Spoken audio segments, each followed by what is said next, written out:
এখন একটা কোশ্চেনের অ্যান্সার করব, সেটা হচ্ছে মেহেদি হাসান ভাই একটা প্রশ্ন করেছে, is it all right to skip working out during Ramadan for entire month, and also can you make a video about body recomposition, it will be really helpful.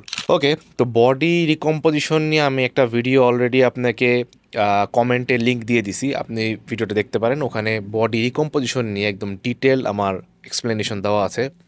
এখন আসেন, আপনার রোজাতে আপনি ওয়ার্কআউট পুরো এক মাস যদি আপনি ওয়ার্কআউট না করেন কোনো প্রবলেম হবে কি না। আসলে এটা একদমই ঠিক না, কারণ আপনি কেন এক্সারসাইজ গ্যাপ দিবেন, নাম্বার ওয়ান কোয়েশ্চেন। এখন এক্সারসাইজ বলতে কিন্তু দেখেন যে আমার যে 1-1.5 ঘন্টা প্রতিদিন ব্যায়াম করতে হবে তা কিন্তু না।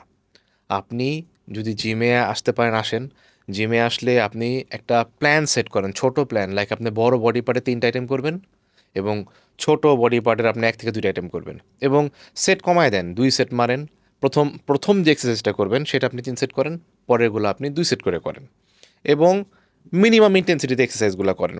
এতে যেটা হবে যে এই যে রোজার মধ্যে আমাদের বাড়তি খাবার কিন্তু কম বেশি খাওয়া পড়ে, আমাদের সবাই দাওয়াত থাকে, আমরা এদিক ওদিক আমাদের সামাজিকতা আমাদের মেনটেন করাই লাগে, ফ্যামিলি রেসপন্সিবিলিটি অ্যান্ড অল। তো এই সময় যদি আমরা এক্সারসাইজটা বন্ধ করে দিই, তাহলে কিন্তু এই যে আমরা এক্সট্রা ক্যালোরিজ কিংবা এক্সট্রা কার্বোহাইড্রেট খাইতেছি, আমরা বাইরের যে খাবারগুলোই খাই বেশিরভাগই কিন্তু ফ্যাট এবং কার্বোহাইড্রেটের মাত্রা বেশি থাকে। তো আমরা যদি এই সময়ে দেখা যাচ্ছে যে এক্সারসাইজটা বন্ধ করে দিই, এক্সট্রা কার্বোহাইড্রেটগুলো আপনি ইউটিলাইজ করবেন কেমনে? আপনার বডিতে এগুলো বার্ন আউট করতে পারতেছে না। এই কার্বোহাইড্রেটগুলো যদি আপনি ইউজ না করতে পারেন কিংবা বার্ন আউট না করতে পারেন, এগুলো স্টোর হবে এবং এন্ড অফ দ্য ডে এটা আপনার বডিতে ফ্যাট টার্ন করবে। এবং আমরা বলবো যে রোজার মাস আসলে আমার বডি ফ্যাট বেড়ে যায়, বাট এটা রোজার মাসের দোষ না, দোষ হচ্ছে আমাদের লাইফস্টাইলের। আমরা এক্সারসাইজটাকে যদি আমাদের ডেইলি লাইফস্টাইলের মধ্যে সেট করে ফেলাই, আপনি কোনো না কোনোভাবে এটার একটা টাইম বের করতে পারবেন। এখন আপনি জিমে আসতে পারতেছেন না, আপনি বাসায় 2টা পেয়ার ডাম্বেল অথবা রেজিস্ট্যান্ট ব্যান্ড দিয়ে ওয়ার্কআউট করেন।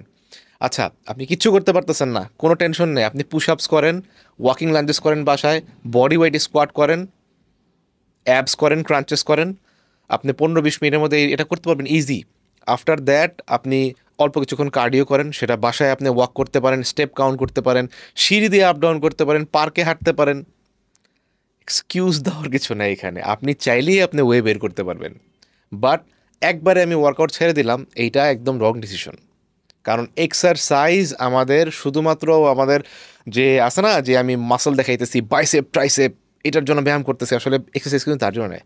এক্সারসাইজ সুস্থ থাকার জন্য, ব্লাড ফ্লো ভালো লাগবে বডিতে, এবং এক্সারসাইজ করার কারণে কিন্তু আপনি একটু মুখরোচক খাবার মন মতন খাইতে পারবেন।